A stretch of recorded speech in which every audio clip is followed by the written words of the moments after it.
The Louisiana Department of Wildlife reported nothing unusual in the Atchafalaya Basin, the summer of 2003. The U.S. Marine Corps reported nothing unusual. The Department of Defense reported nothing unusual, but deep in a redacted annex to an unreleased DAI internal review, filed under a code name that doesn't appear anywhere in the public record, there is a single behavioral notation that, according to the intelligence officer who witnessed it, made the suppression of this entire operation personally authorized at the cabinet level. We have that notation, and by the end of this log, you'll know exactly why.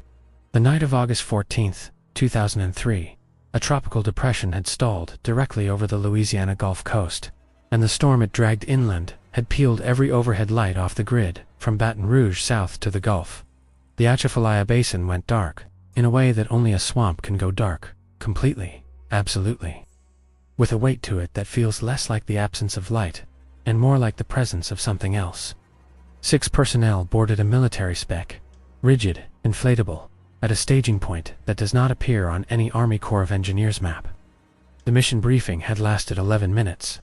The official tasking read: Flood Survey, Sector 7 Foxtrot, Munitions Storage Complex, Delta-Nine. The complex had been partially submerged by storm runoff, and standard protocol required a recon element to confirm structural integrity before civilian contractors could enter. That was what the mission order said. What the mission order did not say, what no written document at that time said, was that Delta-Nine had been decommissioned as a munitions depot in 1998 and repurposed under a black budget line item that does not appear in any congressional record made available to the public. Caden Rosario, designated Calcine Pike, led the element from the forward Zodiac position. 5 years of Force Recon had given him the particular habit of reading silence before sound, the instinct that separates the experienced from the lucky. Behind him, Isaac Henson, Calcine Crow, occupied the right gunwale, with the demolition's primary bag secured between his boots. Nicholas Reynolds, Calcine Wire, sat aft left radio handset, held loose in his palm, monitoring a frequency that Lorelei Keith, the intelligence officer, attached from DIA, had provided without explanation 30 minutes before insertion. Maeve Petty, Calcine Patch, the unit's combat medic, crouched center hull with the trauma satchel already unzipped across her knee. She would later describe the insertion as the quietest she had ever experienced in 14 months of bayou-adjacent operations. Not quiet like absence of noise, but quiet like everything that should be making noise had stopped. No frogs, no insects. The rain hitting the surface of the bayou was the only sound, and even that seemed to arrive muffled, as though the air itself was packed with something denser than water vapor. They were 400 meters into the channel network before Reynolds flagged the first reading. His thermal imager, a PAS-13 weapon-mounted unit that he had detached and was sweeping manually, registered a biological mass profile at approximately 30 meters below the surface, directly beneath the Zodiac. Not a single mass, a cluster. The individual signatures were too large for alligator, too closely grouped for any known schooling fish species, and too deep for surface-breathing mammals. Reynolds whispered the reading to Rosario. Rosario looked at the display for 3 seconds, then told Reynolds to log it, but not to transmit. Keith had heard. She moved forward along the hull without being asked, examined the thermal display, and said nothing for a long moment. Then she said the word that would appear in every subsequent suppressed document related to that night. Rosario asked what that meant. She said it was a French word for swamp. She did not elaborate. Reynolds noted in his mental log, and would recount this detail to investigators at Fort Polk, that her hands had been perfectly still. No tremor. She had already known something was down there. She had simply been waiting to confirm the depth. The channel narrowed past the first cypress stand. Moss hung so low from the branches that Henson had to angle his rifle muzzle down to avoid catching it in the sling. The Zodiac's electric motor dropped to idle speed as Rosario navigated by handheld GPS and the pale glow of the instrument panel. The rain had intensified. Visibility without optics was approximately 4 meters. Reynolds switched to NVG and immediately reported that the tree line on both banks had changed, not in position, but in density. Something was moving parallel to the boat in the water, following the wake line, staying just beyond the range where the NVG could resolve a clean image. The lure appeared at 01 for 7 hours. Reynolds is thermal, now mounted and scanning. registered a human profile heat signature attached to a cypress trunk approximately 20 meters ahead and to starboard. Rosario signaled a halt. The element went weapons hot. The signature was the right size, adult male, seated position, arms raised, consistent with someone who had climbed above the waterline and was trying to flag down a rescue. Petty was already moving toward the bow. Keith put her hand on Petty's arm and said, "Do not approach." Petty asked why. Keith said, "Check the heat distribution." Petty looked at the display.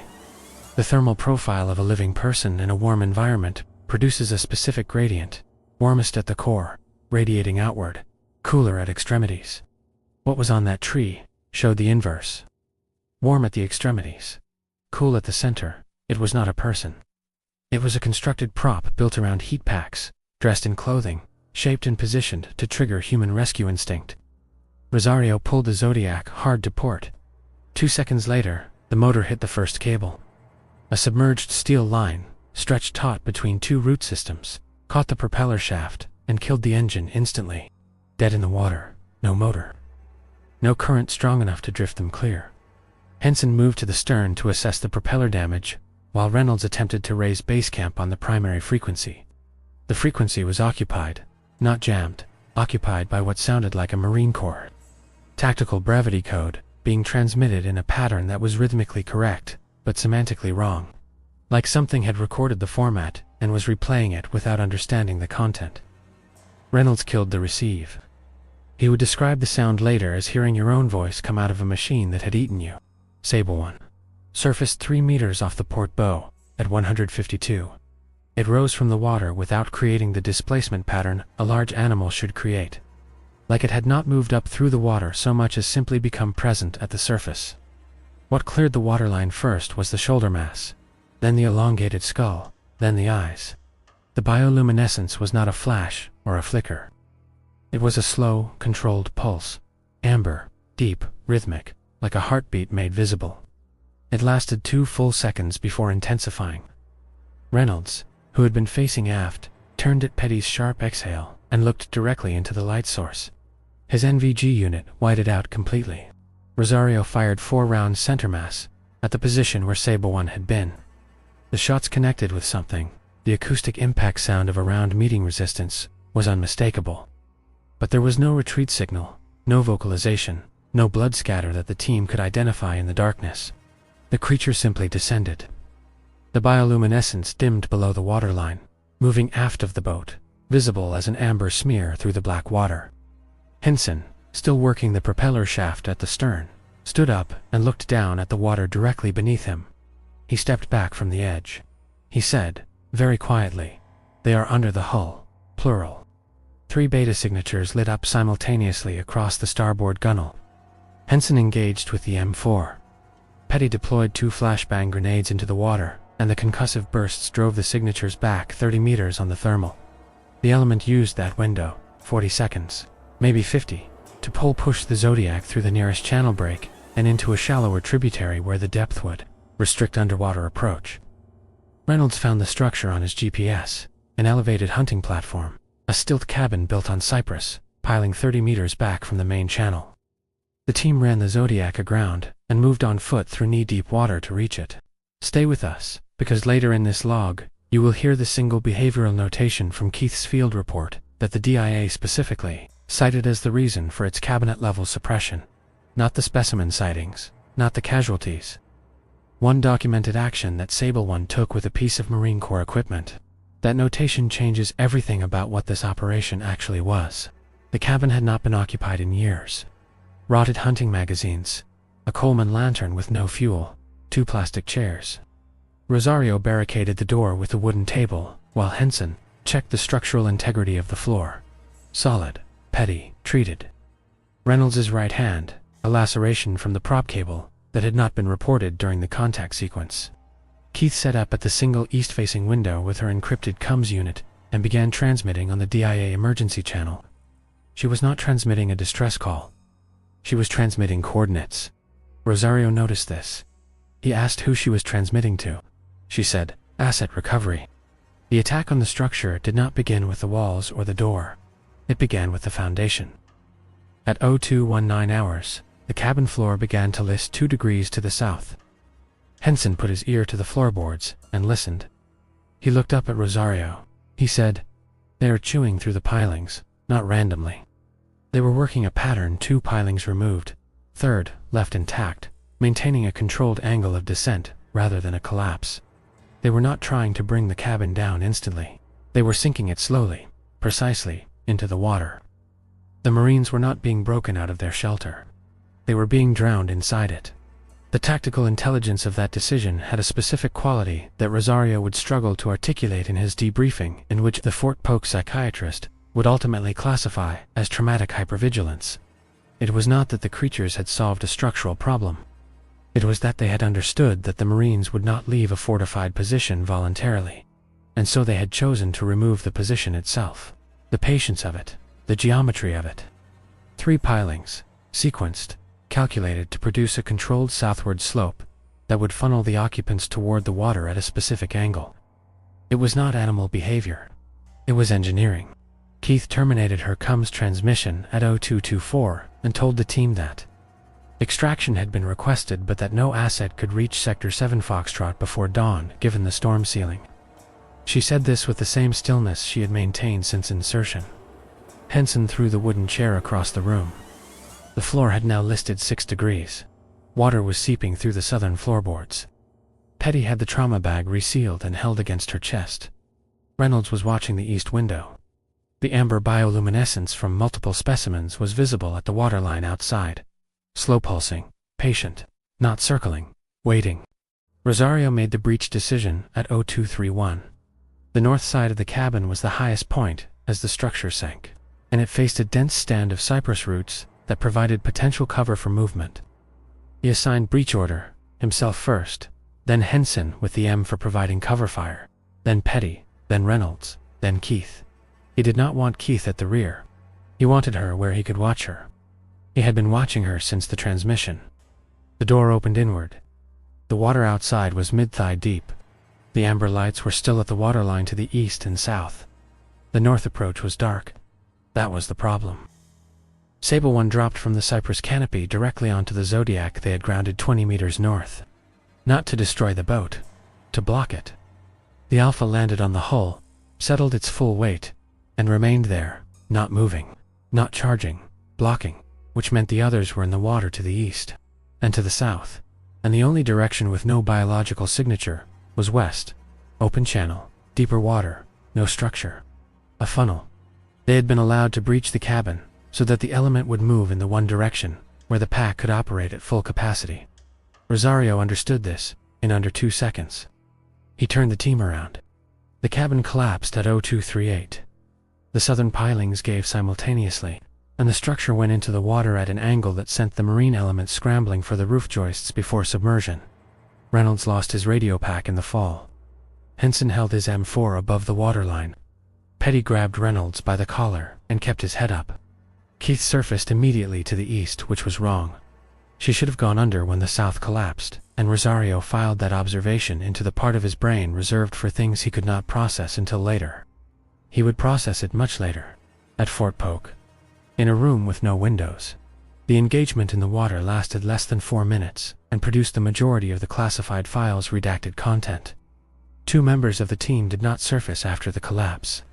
Rosario would not describe what he saw in detail in any of his 3 debriefs. The partial account that exists in the Fort Polk psychological evaluation transcript describes amber light below the surface, describes the sound of the water, and then contains a 2-page gap filled with the notation. Subject became non-responsive at this point in the account. The account resumes at the moment Rosario describes locating a floating debris platform from the collapsed cabin and pulling himself onto it. He drifted for approximately 90 minutes before the debris platform caught in a channel current and carried him southeast toward the basin's main artery. The storm had begun to weaken by 0400. The rain dropped to a drizzle. The bioluminescence did not follow him. At 0512, a Louisiana State Trooper found a man in Marpat Utilities sitting on the shoulder of Louisiana State Highway 182, approximately 6 kilometers from the nearest mapped waterway access point. The man was non-responsive to verbal commands, but was breathing. He was holding something in his right hand. The state trooper's incident report, which was immediately classified following a DIA intervention, describes the item as a military radio handset, but not from his unit. The handset's serial number traced to a Force Recon element that had gone missing in the Atchafalaya Basin in 1987. The behavioral notation in Keith's field report, the detail that the DI cited as the specific cause for cabinet-level suppression, was not the organized sabotage of the pilings. It was not the false thermal decoy. It was not the coordinated blocking maneuver SABLE-ONE executed on the Zodiac. Those were all documented and classified under existing UCB containment protocols. The notation that broke the protocol ceiling entirely was this: at 0152 hours, in the 30-second window between Reynolds's NVG whiteout and the first gunfire exchange, SABLE-ONE had retrieved Rosario's dropped tactical radio from the hull of the Zodiac, examined the transmit dial, and adjusted the frequency. Not to a random setting. To the DIA emergency channel that Lorelei Keith had transmitted on at 0224. That was what the suppression order was protecting. Not the existence of the Marais-class specimens.